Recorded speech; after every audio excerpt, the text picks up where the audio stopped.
السلام علیکم، بسم اللہ والصلاۃ والسلام علی رسول اللہ۔ سوال آ گیا کہ قبلہ کی طرف ٹانگیں کر کے سونے کی شرعی حیثیت کیا ہے؟ گزارش یہ ہے کہ اس سوال کے دو پہلو ہیں، ایک ہے شرعی اور ایک ہے معاشرتی۔ میں دونوں پہلو آپ کے سامنے رکھ دیتا ہوں۔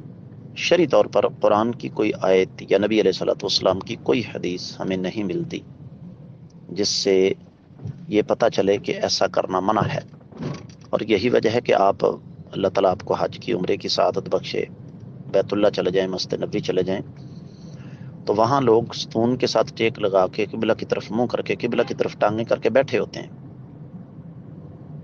لیکن چونکہ ہم ایک ایسے معاشرے میں رہتے ہیں کہ جہاں پر انتی عقیدت نے ہمیں یوں سمجھ لیجئے کہ ہر طرف سے گھیر رکھا ہے، لہذا جان بوجھ کر ایسا نہیں کرنا چاہیے۔ ہاں، تخلیے میں، تنہائی میں اگر ایسا ہو جائے تو اس میں حرج والی بات کوئی نہیں، لیکن پبلکلی عوام الناس کے سامنے قبلہ کے نہ لیٹیں۔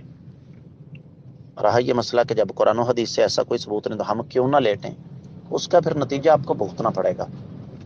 جیسے میں نے آپ کو بتایا کہ ہمارے ہاں عقیدت کا تصور بہت زیادہ ہے، ہمارے ہاں یہ ایک عقیدت کا مسئلہ ہے کہ جی قبلہ کی طرف ٹانگیں نہیں کرنی چاہیے، حالانکہ جو چیز منع ہے اس کی طرف ہماری توجہ نہیں ہے۔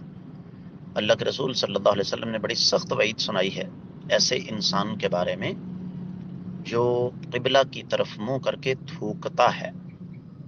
لیکن ہم میں سے کتنے لوگ اس بات کی فکر کرتے ہیں؟